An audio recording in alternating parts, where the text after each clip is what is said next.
Quer investir em conhecimento? Assista o programa Café com Direito e conheça o mercado de pós-graduação.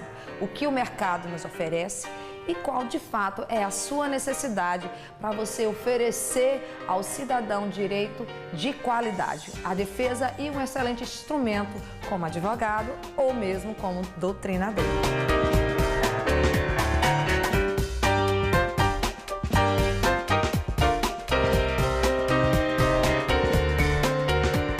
Olá, eu sou Sheila Sodré e você está assistindo ao programa Café com Direito, diretamente aqui da SCA Mobiliário Contemporâneo.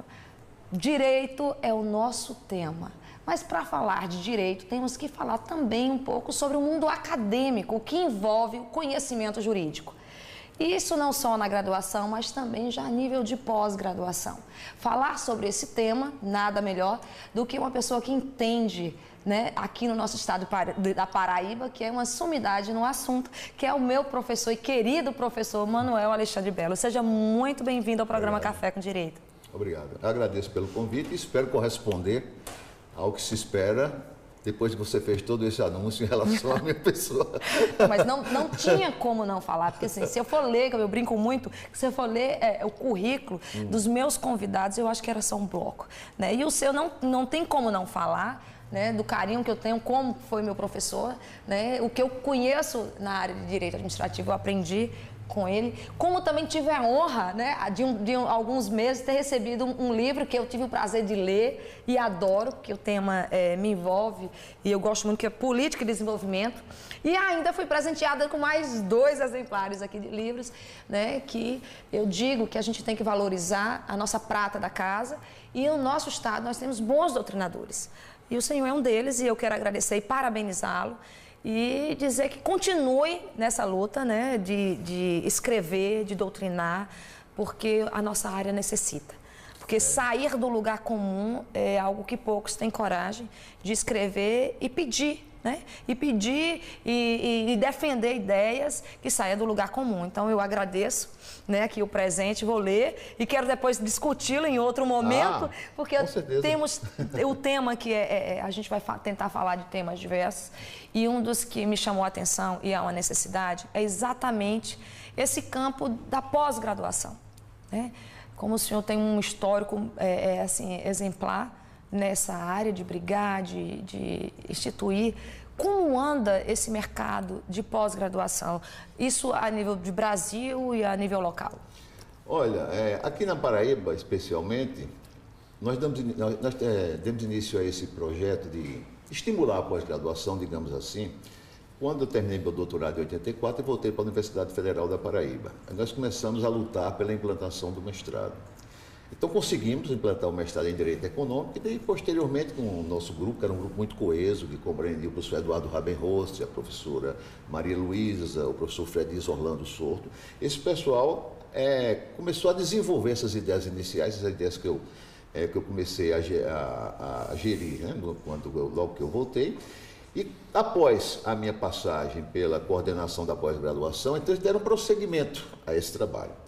Aí eu criei a área de Direito Econômico e posteriormente eles criaram a área de Direitos Humanos, até que concretizou-se com o doutorado, né, que é uma mistura das duas áreas, uma simbiose entre a área de Direito Econômico e a área de Direitos Humanos.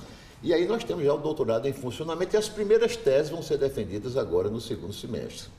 Bom, posteriormente eu fui para a Unip, porque eu fui convidado justamente para fazer o mesmo trabalho lá. E no Unip eu comecei com o programa de pós-graduação Lato Sensu, as especializações. Havia apenas uma no momento em que eu fui convocado para essa missão, que era a especialização em processo civil. Então eu comecei a criar outras especializações em ciências criminais, em direito administrativo e gestão pública, em direito constitucional, e, novamente com o auxílio de alguns colegas, nós ampliamos também para direito ambiental, para direito tributário, direito material e processual do trabalho. Então o Unip, em termos de pós-graduação Lato Sensu, está oferecendo uma série de cursos que são bastante reconhecidos pela sociedade, que são bastante procurados e que está realmente formando bons profissionais a partir desses cursos. Agora, a gente tinha uma ambição maior. Que bom. E a nossa ambição maior era o mestrado do Unip. Então nós começamos esse trabalho há 3 anos, tentar montar um mestrado, cuja área de concentração seria Direito e Desenvolvimento Sustentável. Muito bem, no princípio não tinha esse nome, nós tentamos Direito e Cidadania, Direito e Desenvolvimento, mas finalmente chegamos a um consenso em torno de Direito e Desenvolvimento Sustentável. Agora, por que isso? Por que desenvolvimento? Por que essa ênfase tão grande em desenvolvimento? Porque o desenvolvimento ele deve ser encarado, ele deve ser visto a partir de uma perspectiva global. Porque muita gente associa desenvolvimento apenas à sua questão econômica. O desenvolvimento é econômico, mas não é isso. O desenvolvimento ele é também político e ele é social, bem como cultural.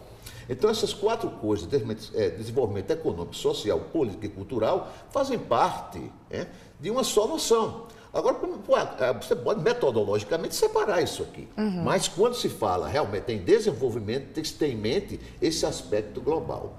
Então, por exemplo, na nossa área de concentração, nós temos a área geral, Direito e Desenvolvimento Sustentável, mas nós temos duas linhas de pesquisa.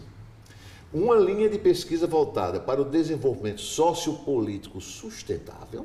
Eu acho que o termo sustentável aí é uma chave. Não, sustentabilidade passou a ser, dentro do nosso caso, a sustentabilidade é o mote, ou seja, é a palavra-chave.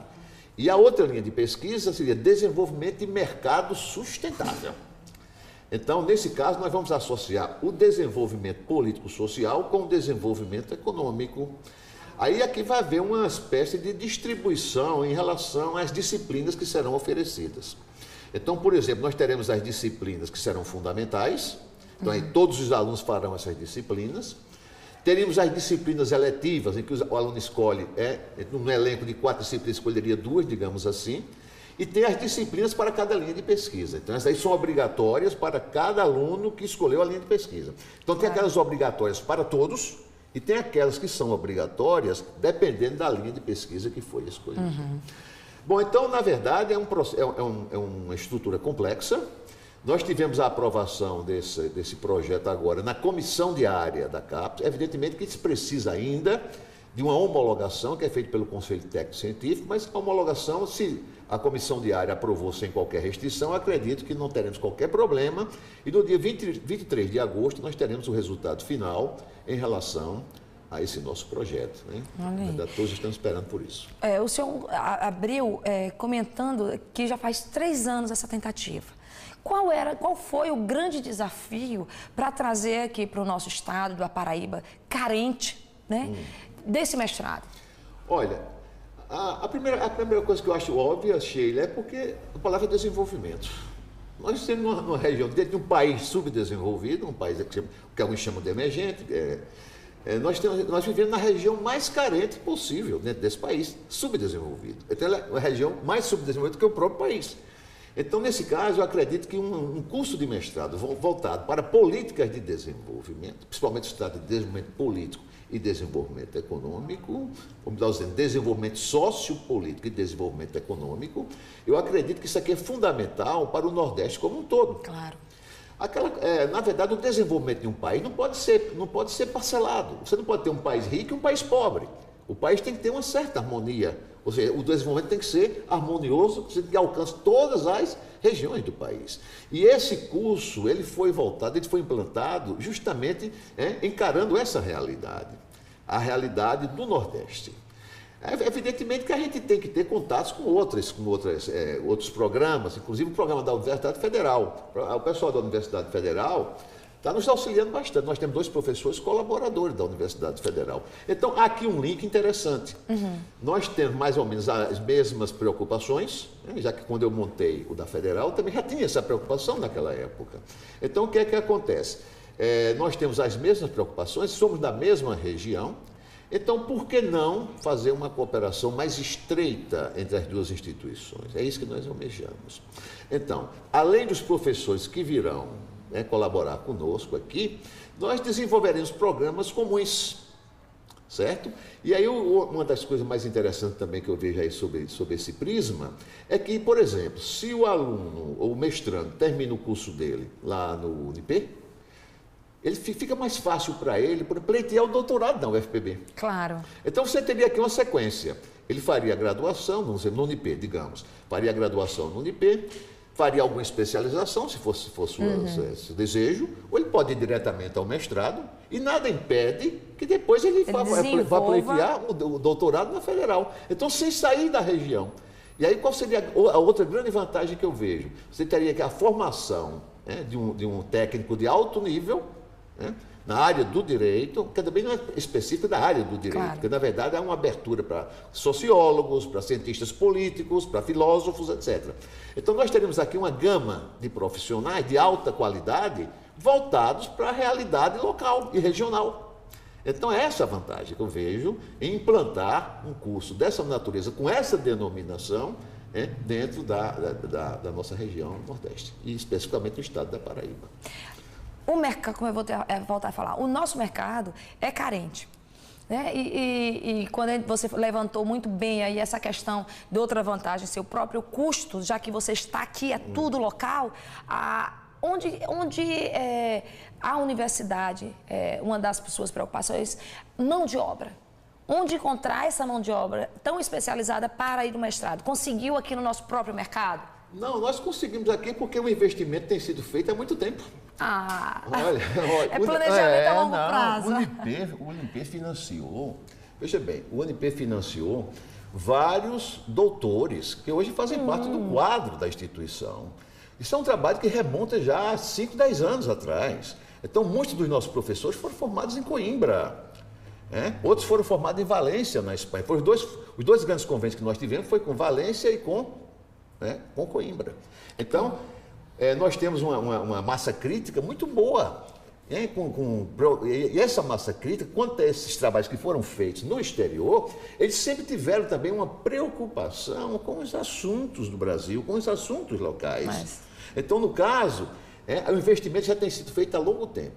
Agora, o que é que acontece? Nós tivemos que fazer uma triagem, porque, na verdade, é o seguinte... Até pela linha de pesquisa também. Até para a linha de pesquisa, porque como não havia no começo, digamos assim, um programa que orientasse os estudos que fossem realizados no exterior para uma determinada linha de pesquisa, então muitos fizeram seus trabalhos de forma aleatória. Então eu tinha que criar uma área de concentração que eu pudesse utilizar como guarda-chuva para abrigar todas aquelas formações díspares. Claro. Então, nada melhor do que o desenvolvimento, porque todos esses aspectos, então consegui abrigar sob esse guarda-chuva todas as formações díspares que nós tínhamos até então. Agora, depois de abrigados, não pode mais sair debaixo do guarda-chuva.